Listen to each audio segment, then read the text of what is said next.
दर्शकवृन्द नमस्ते। एवान नेपाल टेलिभिजनमा यहाँहरूलाई हार्दिक स्वागत गर्न चाहन्छु। म श्रीकृष्ण भण्डारी। दर्शकवृन्द, भारतले नेपालसँगको सीमा समस्या समाधानका लागि वार्ता गर्न सकिने बताएको छ। नेपालका अधिकारीहरूले सीमा वार्ता गर्न भारत तयार नभएको भनिरहेका बेला भारतीय विदेश मन्त्रालयबाट पछिल्लो धारणा सार्वजनिक भएको हो।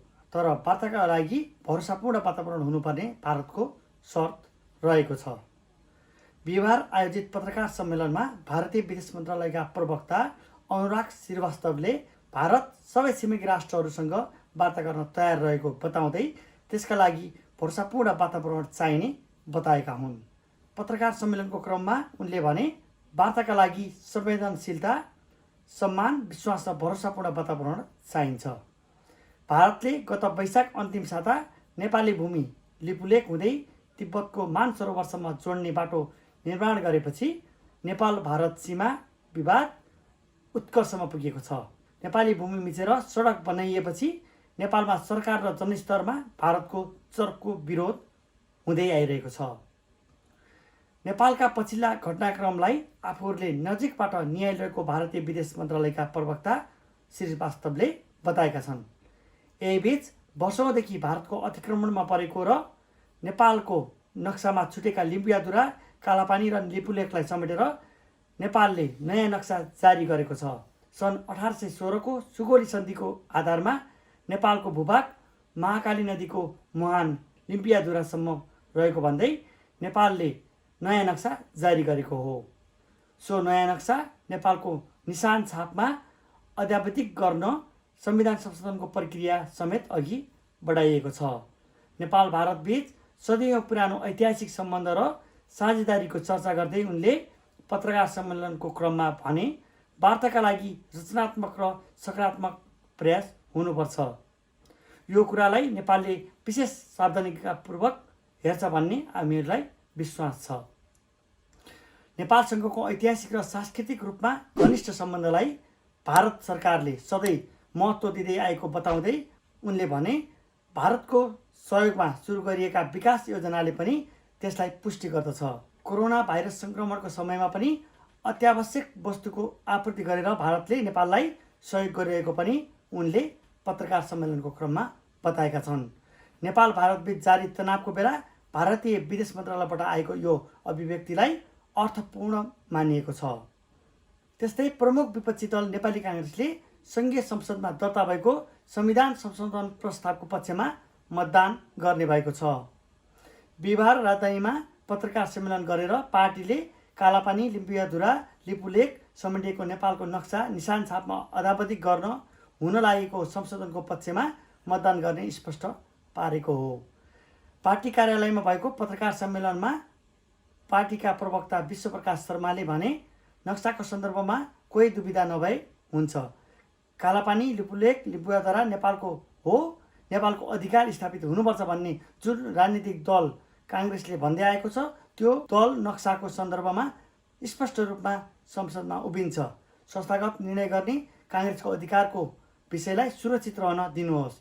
सीमाको विषयमा राष्ट्रिय एकताका साथ सम्पादन गर्नुपर्ने दायित्व रहेको उल्लेख गर्दै शर्माले यसमा काङ्ग्रेस प्रतिपक्षी दलका रूपमा जिम्मेवार र संयमित भएर कार्य गरिरहेको बताए। उनले विगतदेखि नै नेपाली काङ्ग्रेसले राख्दै आएको धारणा बमोजिम कालापानीबाट भारतीय सेना फिर्ता हुनुपर्ने र नेपालको भूभागमा नेपालको हक कायम हुनुपर्ने भन्नेमा काङ्ग्रेस प्रष्ट रहेको समेत शर्माले बताए।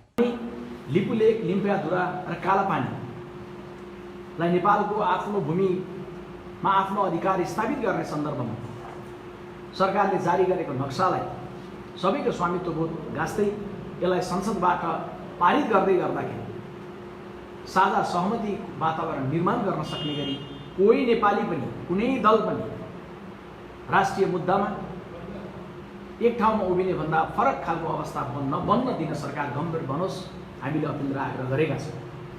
त्यसैले नेपाली काङ्ग्रेस पार्टी एकातर्फ उग्र अभिव्यक्तिको विषयलाई भन्दा अभिव्यक्तिमा उग्रता होइन, पहल कदमीमा तीव्रताको पक्षमा रहेको हामीले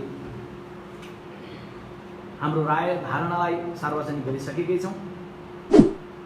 र यसबीचमा नेपाली कङ्ग्रेस पार्टीले नक्सा जे जारी भएको छ त्यसका पछिल्तिर आफ्नो पार्टीले ठहर गरेको सकारात्मक दृष्टिकोण, सर्वदलीय बैठकमा पार्टीको सभापति शेरबहादुर देउवा स्वयं आफै उपस्थित नेपालको आफ्नो भूमिमा अधिकार स्थापित गर्ने सन्दर्भमा सरकारले जारी गरेको नक्सालाई सबैको स्वामित्व बोध गर्दै साझा सहमति निर्माण गर्ने गरी अघि बढ्न नेपाली काङ्ग्रेसले सरकारलाई आग्रह गरेको छ।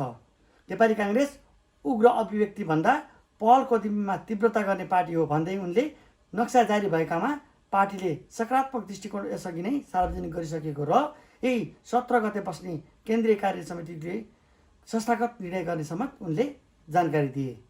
पत्रकार सम्मेलनमा उनले भने राष्ट्रियता जस्तो विषयमा हरेक दलबीच साझा स्वामित्व हुन सकोस्, कसैले पनि त्योभन्दा फरक रूपमा उभिने खालको अवस्था नबनोस् भन्ने सन्देश दिन साझा प्रयत्न गर्ने जिम्मेवारी समेत नेपाली काङ्ग्रेसकै हो। सर्वदलीय बैठकमा सहभागी भएर संस्थागत रूपमा निर्णय गर्ने छ भनेर नेपाली काङ्ग्रेसले भनेको अर्थ हामीलाई समय दियोस् भनी समय माग गरेको होइन भन्दै उनले संसदमा सुरु भएको प्रक्रिया अवरुद्ध गर्नुपर्ने भन्ने माग बिल्कुलै नभएको समेत उनले प्रश्न पारे। उनले संसदमा कार्यसूचीबाट हटाउनुपर्छ भन्ने नेपाली काङ्ग्रेसको अभिव्यक्ति थियो भन्ने ढङ्गले सरकारका केही जिम्मेवार मन्त्रीहरूले भनेको विषयलाई नेपाली काङ्ग्रेसले गम्भीरताका साथ लिएको उनले बताए। शर्माले यसअघि सभापति शेरबहादुर देउवाको वक्तव्यबाट समेत आएको सन्दर्भमा नेपाली काङ्ग्रेसको धारणालाई गलत व्याख्या नगर्न चेतावनी दिए। राष्ट्रियताको विषय आरोप प्रत्यारोप नभई एक ठाउँमा उभिएर राष्ट्रिय भावनालाई बलियो बनाउन सकिन्छ भन्दै उनले नक्सा लिएर मात्र जिम्मेवारी पुरा नहुने भन्दा जमिन पनि आफ्नो हातमा ल्याउनका लागि राष्ट्रिय एकताका साथ अघि बढ्नुपर्नेमा जोड दिए। प्रवक्ता शर्माले प्रधानमन्त्री केपी शर्मा ओलीको सर्वसम्मतिका रूपमा पारित गरेर जाउँ भन्ने अभिव्यक्तिको काङ्ग्रेसले सम्मान गरेको समेत बताए। प्रवक्ता शर्माले सन् 2015मा भारत र चीनले सम्झौता गर्दै गर्दा तत्कालीन काङ्ग्रेस सभापति सुशील कोइराला नेतृत्वको सरकारले चीन र भारत दुवै देशलाई कूटनीतिक नोट पठाए यता नै यो विषय केन्द्रमा आएको र राष्ट्रिय एकताको वातावरण निर्माण सुरु भएको उनले जिकिर गरे। सन् 2019मा लिपुलेक कालापानीलाई गाँसेर भारतले नयाँ नक्सा सार्वजनिक गर्यो। त्यो बेलामा पनि नेपाली काङ्ग्रेसले स्पष्ट धारणा राखेको उल्लेख गर्दै उनले यस विषयमा नेपाली काङ्ग्रेसले सरकारलाई साथ दिन्छ भनेर स्पष्ट गरेको जानकारी दिए। सभापतिजीको ट्विट मार्फत पनि वक्तव्य मार्फत पनि आएको छ, पदाधिकारी बैठकबाट पनि आएको छ, प्रवक्ताको वक्तव्यबाट पनि आएको छ कि प्रवक्तालाई सोध्नुहोस् कि पार्टीको केन्द्रीय कार्य समिति 17 गतेलाई पर्खिनुहोस् भनेर यसबीचमा हामीले अपिल पनि सार्वजनिक गरिसकेका छौँ। त्यसैले नेपाली कङ्ग्रेस पार्टीको धारणाको बारेमा गलत इन्टरप्रिटेसन गर्ने कुरामा कोही पनि नलाग्नलाई म कम्युनिस्ट पार्टीको सरकारसँग नजिक रहनुभएका मन्त्रीजीहरू, मुख्यमन्त्रीजीहरूलाई नेपाली कङ्ग्रेस पार्टीको केन्द्रीय कार्यालयबाट म चुनौतीका साथ उहाँहरूलाई आफ्नो पार्टीको विषयमा आफ्नो अभिव्यक्ति राख्नुहोस् र नेपाली कङ्ग्रेस पार्टीले राख्दै गरेको निर्णय गर्ने प्रक्रियाको सन्दर्भमा कुनै प्रश्न नउठाउनुहोस् म आग्रह गर्न चाहन्छु। हामी यो विषयमा प्रश्न छौँ कि राष्ट्रियताको विषयमा आरोप प्रत्यारोपबाट होइन, राष्ट्रियताको विषयमा एक आपसको साथमा उभिएर आलिङ्गनबद्ध भएर एक ठाउँमा उभिएर कदममा कदम मिलाएर राष्ट्रिय भावनालाई, राष्ट्रिय एकताको अभिव्यक्तिलाई बलियो बनाउन सकिन्छ। हाम्रो सामुन्ने केवल नक्सा लिइराखेर जिम्मेवारी पुरा हुन्छ भन्ने होइन। हामी सतर्क छौँ। नक्सा हाम्रो हातमा हुँदै गर्दा जमिन पनि हाम्रो हातमा हुने हो भने राष्ट्रिय एकताको अभिव्यक्तिका साथ हामी अघि बढ्नुपर्छ। त्यो विषयमा नेपाली कङ्ग्रेस पार्टीले सरकारले राख्नुपर्ने जिम्मेवारीपूर्ण भूमिका, सम्माननीय प्रधानमन्त्रीजीले भन्नुभयो कि म चाहन्छु कि सर्वसम्मतिकै साथ यसलाई पारित गरेर जाउँ। सम्माननीय प्रधानमन्त्रीजीको अभिव्यक्तिलाई हामी सम्मान गर्छौँ, तर त्यसलाई त्यो रूपमा पारित गरेर जाने सन्दर्भमा उहाँको पहल गतिमा जति देखिएको छ त्योभन्दा बढी नेपाली काङ्ग्रेस पार्टी यसमा गम्भीर देखिएको छ। त्यसैले नेपाली कङ्ग्रेस पार्टीले नक्साको सन्दर्भमा कसैले दुविधा नबन्नुभयो हुन्छ, 7 समुद्र पारी कहीँ हेरिरहनु भएकाहरूले दुविधा नबन्नुभयो हुन्छ। जुन भूगोल कालापानी, लिम्पियाधुरा र लिपुलेक नेपालको हो त्यो भूभागमा नेपालको अधिकार स्थापित हुनुपर्छ जुन राजनीतिक दलले भनिआएको छ, त्यो राजनीतिक दल त्यो नक्साको सन्दर्भमा प्रष्ट रूपमा संसदमा पक्षमा उभिन्छ। तर त्यो उभिने भन्ने सन्दर्भमा संस्थागत निर्णय गर्ने विषयलाई, नेपाली कङ्ग्रेस पार्टीको आफ्नो अधिकारको विषयलाई, हामी आफ्नो अधिकार सुरक्षित रहेको विषयलाई स्मरण गर्न चाहन्छौँ। हस्त दर्शकवृन्द, आजको यो कार्यक्रम यहाँहरूलाई कस्तो लाग्यो?